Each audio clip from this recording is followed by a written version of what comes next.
Hello, hello, hello, my darlings. Thank you for joining me on A Slice of Life, A Slice of Life, A Slice of Life. I guess I'm studying a little bit because I just got off a Bible study with my daughter and her husband at Gaines Chapel AME Church, Phoenix City, Alabama, and my daughter, Reverend Evelyn Sanders Swafford, and my son-in-law, Reverend Raymond Swafford, are the co-pastors of that church. And I was thinking like, okay, I don't know if I can do what I was going to do today after listening to them talk about what we're supposed to do and how we're supposed to speak, how we're supposed to live our lives as Christians.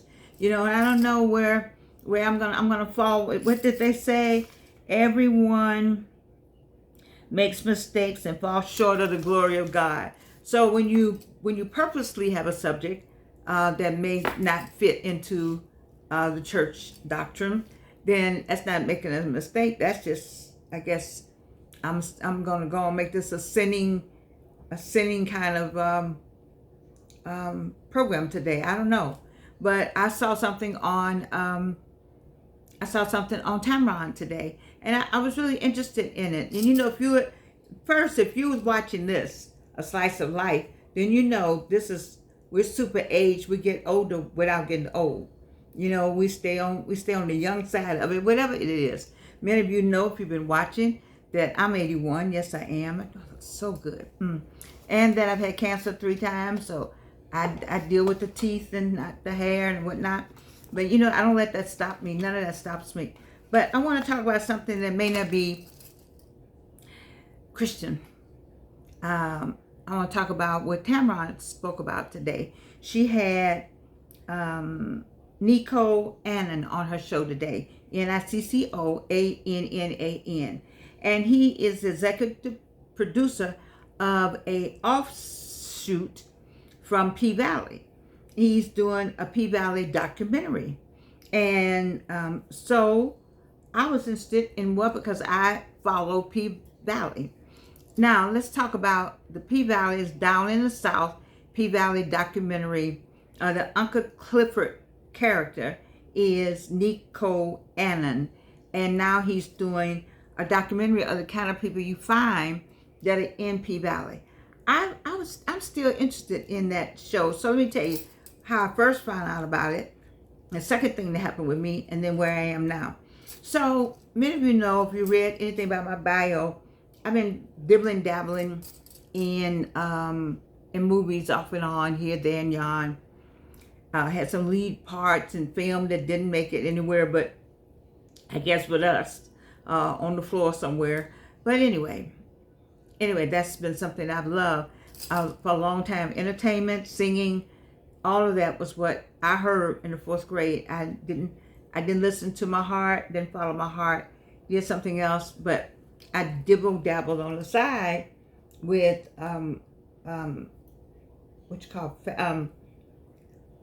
taking little extra roles, just extra. So I've been seen in movies, in extras. They put the camera right on me when everybody knew it, right, especially after I came out of breast cancer.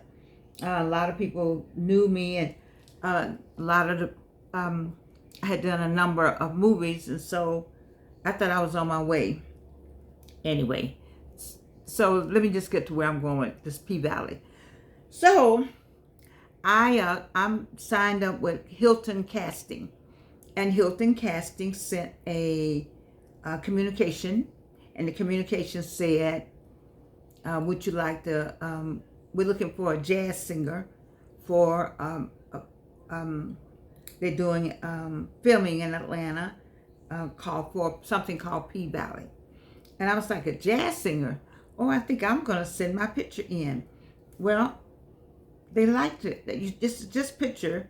So I sent my picture in, and they wanted a certain age, but I didn't say how old I was. But then they saw how old I was, and they selected me. And so I told my daughter, I said, I'm going to go and try out for a jazz singer on this show called P Valley. And she said, what is that? I said, I don't know, but I'm just going. So a girlfriend of mine, a soror of mine, I said, well, I got to carry my clothes, because when you're extra, you don't get wardrobe. No, that don't work like that. So I got all my clothes, and she said, well, let me give you, I got a bag, a hanging bag, so you look stylish. I said, okay. So I got my hanging bag and I went. There's a lot of people there for this place called P Valley. And so when it was my turn, they said the jazz singer lady, so I got on the bus with the rest of the people and we went to the set. It was over on Jonesboro Road. And I sat on the bus. I talked to everybody, met a lot of people. There's a lady I wish I could find now. I don't know where, I got a different phone, so I lost some contacts. But nevertheless, so whatever they did for P Valley, I kept waiting for them to call me, and people started leaving, and then in the end, they sent everybody back except me, and it was getting darker and darker. It was getting dark outside, and I said, "Oh, okay." And then everybody went and got me a chair, and so I went and sat in the chair, and then I had taken some music with me. One of my songs, "It's a New Day," and I was talking to the guy. The producer was from Chicago, so I talked about Chicago pizza. I noticed there was nobody there. Nobody was there but me. I said, how am I gonna do a jazz song out here on a parking lot? And they had the streets all blocked off, and then there was nobody but me and the crew, and they waiting for somebody else to come from the crew. And so I sang my song, just kind of on the side, and he took it to somebody, and I know now it was Katori Hall, and she never gave me a smile, never ever. I knew whatever it was. I knew she scowled at me the whole time, and I just said, "Oh wow, I don't think I'm gonna get this part." So I'm still thinking about the part. And so the producer said, "Okay, now it's your turn. Now this is the scene. You are lamenting over some bad news. And I need for you to just act like you just can't take it. And you're crying and you gashing and I said, oh, okay." And I put my heart into it. I had teeth then, a few more teeth. I hadn't had the second cancer. So I had teeth, and I think I don't know what kind of hair I had on. I think I was smaller too. But anyway, it's these 3 years ago. So I put my heart in. I stayed out there all by myself. And then afterwards we did it 2 or 3 times. And I kept doing it. I put my heart in being anguished because I can think about it as a mother or losing somebody or, being heartbroken over something. I put my heart in. I told my soror, I said, "Girl, I put my heart into that part because I really wanted to be the one who would do that." And so, oh, Lord have mercy. So I saw the lady. I didn't know who she was. I didn't know who a Katori Hall was at the time. So he went back there and showed her and whatever it was. And then he came back and said, "Everyone give her a hand." And they all clapped. And they said, "The car will be coming for you." So the car came for me. And I went back to what do you call that? That base. I went back to base and signed the papers. And then I went home. I never heard from him anymore. And then my daughter said, "Well, where does that P Valley?" She said, "Let me look it up." She said, "Mama, what did you go in?" She wasn't mad, but she was like, did you find out anything about this show before you went in and auditioned for it?" I said, "No." Mm-mm. She said, "Well, you might want to look up what P stands for in P Valley." And I said, "Oh, okay." Oh, everybody. Do y'all know about P Valley? Okay. Well, then I was like, oh my God. My daughter is was she married? Yeah. I said, oh yeah. I said, my daughter's a pastor. I'm a member. I'm a trustee. All the things that, how many things came across my eyes when I found out what P stood for? I said, oh, that P Valley. because I'd never heard of P Valley, but I definitely heard of the P in P Valley. Oh my God, I was just petrified. I said, I can't even tell anybody. I mean, I didn't know. And so I washed my hands. I was so fast. I said, the Lord will look out for fools and children. And I put myself in both categories. I said, because I couldn't have done this. I couldn't have done that. It would have ruined my daughter's life, would have ruined my reputation, everything. When I heard the name of it. So one day, I was here around the house. I said, well, let me just see. What is this? Because they said it was on. And I saw one scene. I said, oh no, I can't look at this. And I didn't. And then somebody else came and said something else was going on. So I had another good friend of mine. She said, did you see P Valley? I said, no. She said, you might just take a look at it. I said, okay. So when I got past what I had to get past, I started keeping up with it. It's a stripper drama. Now, why would I admit that I kept up with that? For 1, 2, and 3 things. 1, I had a discussion in my classroom. People had hurt me so badly. I said in class that it was just horrible for anybody to ever think that that's what they would do to have to get money. And I thought the whole class was going to be with me. The class was not with me at all. Not at all. And I was like, oh, what kind of people are these in this class? This is a Christian school. I went on and on and on. And I'm not going to say this person, this what she did, but somebody told me later that somebody did was a stripper at Magic City. And the question came up with, what about the student that needs money? I said, we have all kind of loan programs. I went on with what you say when you are in the position as I thought I was in. I said, we have all kind of loan programs. You can do a part-time job on campus. I just went on and on. Excuse me.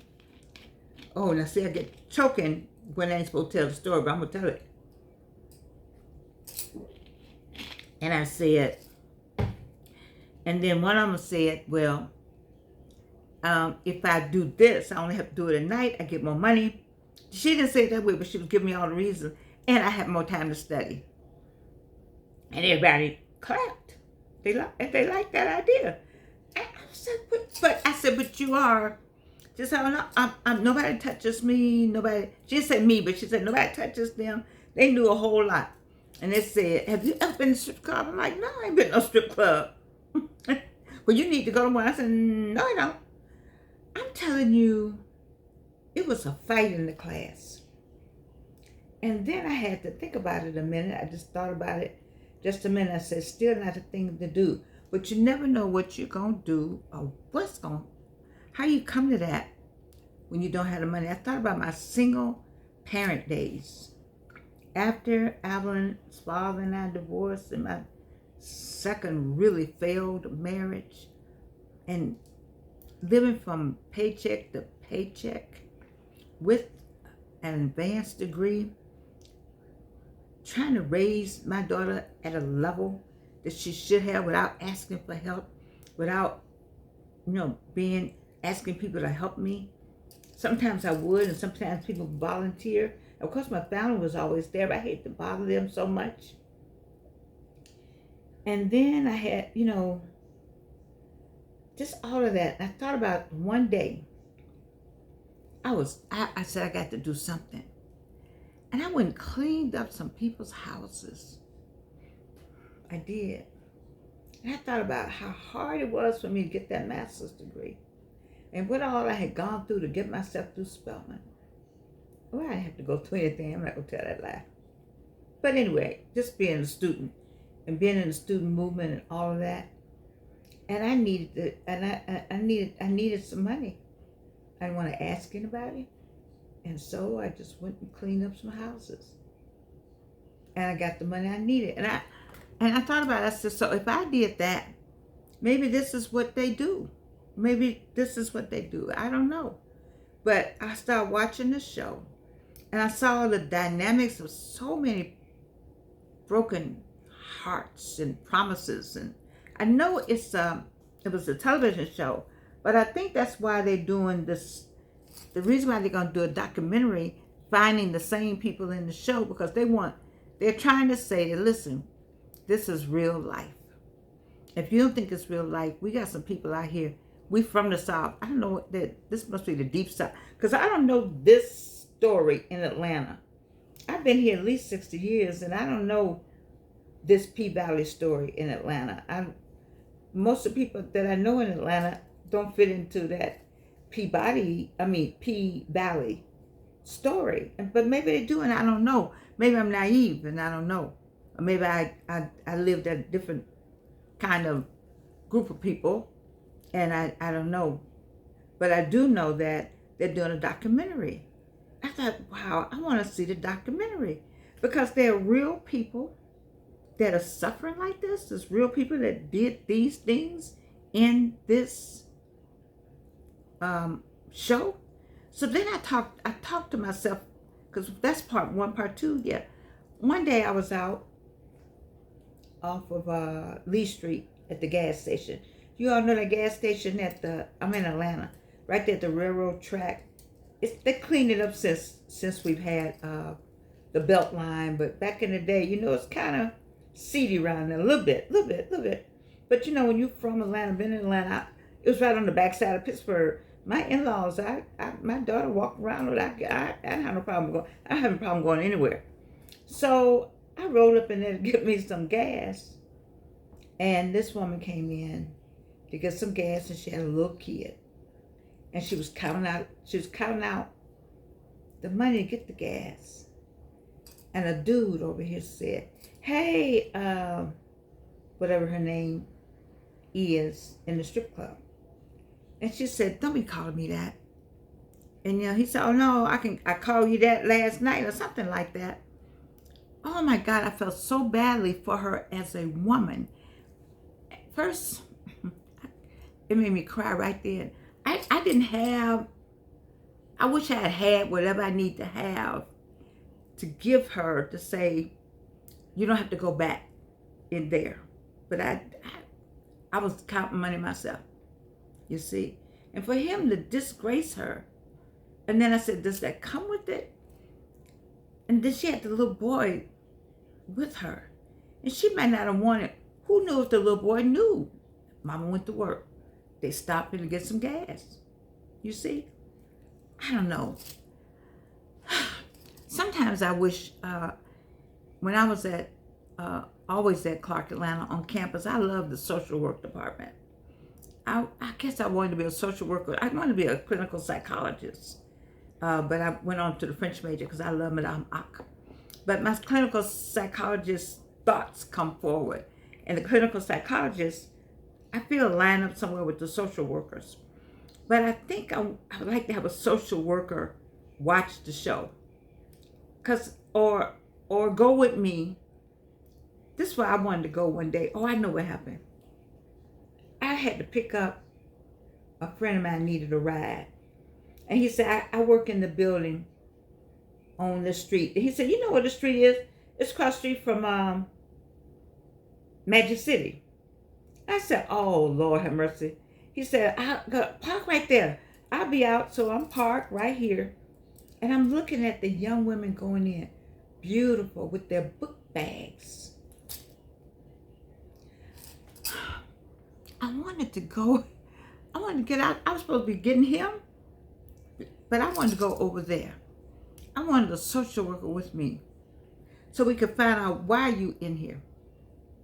Is it the money? Is it really the money? Because my class people said it was the money.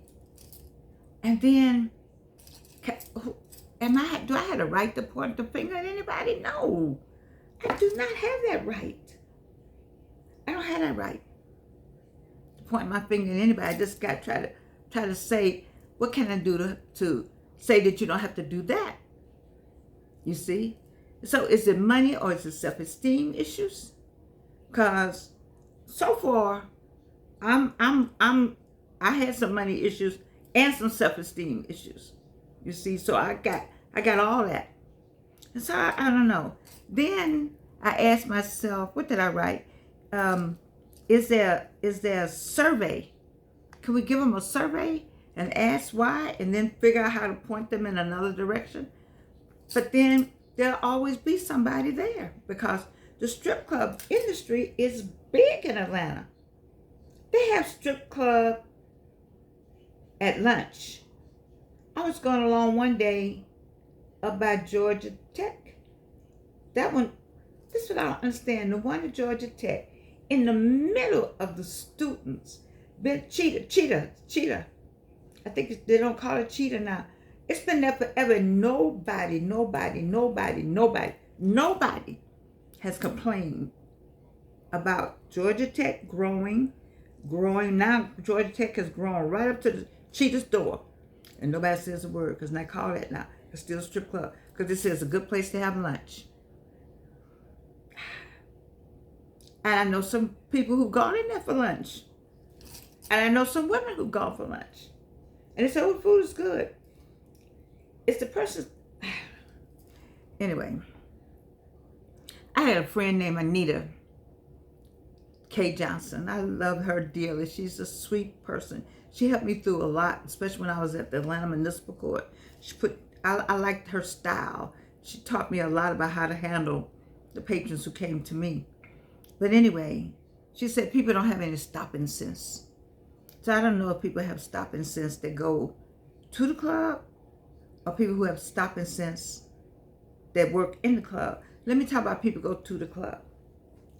I listened to Hardly Initiated last night.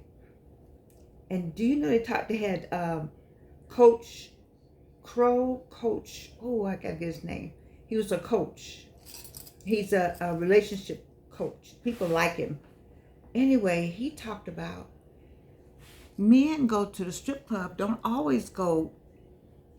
They go because they don't have anybody to talk to, he said. And a lot of them pay money just to have somebody listen to them, because the wife doesn't listen to them at home. Whoa, that was an awakening. I'm telling you, 81, that's how old I am. I'm glad God let me live long enough to get all of this kind of information, just to bring it to you. Because if I'm getting it and I'm 81, you may be just getting it yourself at 61 or 51 or 31. Or you may be a stripper, and you got to figure out yourself what you're doing. Stopping sense. The Mercedes girl, I watched it that long, in P-Valley, went on and got her a business. So I said, okay, let me try to work it out. People love the mafia and Scarface and all them people. They did a lot of bad things, but they were put up on a high pedestal in the United States, and you know that. Around the world, the mafia movies and mafioso, and even Abbott Elementary lady, you know, they talk about how great they are. And one of the things they would do is go get them good businesses and go buy this and go buy that while they were doing all these other things. And so I guess I used to say, if you're going to do all that, are you going to bring yourself out of it? That's all I'm saying. Are you going to bring yourself, when you finish, you got your degree, and then you go on? I know some strippers married to some high-end men. I know some strippers that are married to some high-end men. And the high-end men said, you don't have to do this anymore. Oh, we saw the show. What's her name? Nina somebody on Housewives. She was a stripper, and he took her and made something. Maybe she was going to be made something out of anyway. But that's the route that she took. And so I don't know, when you look at it this way, you look at it that way. I don't know. There's so many ways to look at it. All of it, though, has a lot to do with, I think, how we feel about ourselves, and maybe our self-esteem. You know, maybe you had a sexual assault as a child. A lot of times things go on in people's houses, and this child or the person that's doing the stripping They don't want to tell you, and so they don't want anybody to know, so they go this route.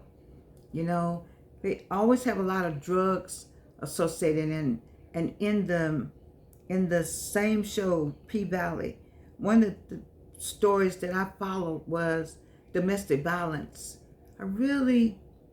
So much domestic violence that goes on. You know, I guess I just got a heart for all of that because I worked in domestic violence for years. And, you know, I had my own share of things that happened that I know personally. I don't know. I guess this is a P Valley moment. P Valley, for those of you who are watch it, it's going to be coming back on season 3. This woman she got an NAACP award. I don't know, but let me tell you about so let me go back to me. Who got the part? So if you've been watching P Valley, the person who got the part as the jazz singer was Loretta Devine, an accomplished actress. But she took that part and she played the heck out of it. And Georgianne couldn't have played that part, not like Loretta Devine. She played it well. My hat's off for one wannabe actor to one, because I think they make it actor now, to Loretta Devine. She played that part. And I don't know if I needed to or if I could have ever played it like that. But I did have my flirt without me knowing. I just wonder how. I'm just glad I didn't get that part. I couldn't have called my daughter. I couldn't have told anybody. Because they would have said, I don't know, I would have had to leave town. If people had turned on that thing and seen me up there like that. You know, regardless of what I think about the storyline, some storylines are interesting to me. For the psychology and the sociology part of it, I think it ought to be required watching for social workers. Because if maybe you can't get to the real life, but this right here had some real life stuff in there that maybe you never heard of, or maybe you can use it as a test with a survey. You know, sometimes I think these shows, you can use them as a learning, but people would not agree with me. I know my way of teaching and things, the way I do things. If I see the thread, just a thread of an opportunity to learn something, and then take that and make application to your life, I'm going to figure out how to do that in all my classes. You know, I believe in interdisciplinary approach, holistic approach to teaching, and that's just me. I'm a Pablo Freire. That's part of my pedagogy thoughts, those thoughts, and Bell Hooks, the whole holistic. And then there's a Vietnamese person, I should know his name, Nguyen, I think is one of the names. But anyway, this whole approach, this spiritual approach to teaching, that's me, and that's how I look at this show. Is that, I don't know. And then at the end, I thought about the men who are rapping, who are really gay, and because I don't know what does that make sense? Well, in my mind, though, I don't know, here I go, I'm gonna mess up with all the LBQ people. But in my mind, if you rap and hardcore like that, then you're not gay. But in P Valley, Murda was gay. And so in the real documentary, they went and found a guy who said he loved the show because he was able to find himself. Man, what it said, judge not, be ye also judged. Georgianne not judging anybody, anything. I'm not saying anything about anybody. People have died and gotten killed and killed themselves and committed suicide, and I don't know. There's so much emotional baggage in the world that, a trip in the Bible will help. just one trip through will give you what you need. I believe that God got it all laid out for you. He gave us instructions of how to live. Now, the Bible is not for religion. The Bible is for how to live. It's more, what they call it, a commonwealth. The king is the king. And the king is telling his kings and queens that he put on this earth how to live as king and queens. So that heaven and earth can be the same thing. And yeah, I used to do that prayer with my student. Our Father who art in heaven, hallowed be thy name. It's our Father who art in heaven, hallowed be thy name. Thy kingdom come. Kingdom, king, dominion. Thy will be done where? On earth as it is in heaven. We skip all of that. So, I won't go. I'm not Myron Monroe. I'm not Miles Monroe, Dr. Miles Monroe. I'm not Myron Golden. I don't have any D, nothing, DS, none of that. MDiv, none of that. But I've lived 81 years, and I've seen a lot. And I'm glad that I didn't get the part, because I would have embarrassed my family, and probably may be embarrassing them because I'm talking about P-Valley. I don't know, but I wanted to share it because I guess Tamron had them on, and and I always think about that young lady, and it's so many young ladies, just not her, it's so many, and why we can't go and figure out a way to help or to, I don't know. Anyway, who am I to have this conversation? I just wanted to have it. Obviously, it was troubling to me. But for those who are P-Valley people, it's coming back on. All right. I love you. And you can't do anything about it.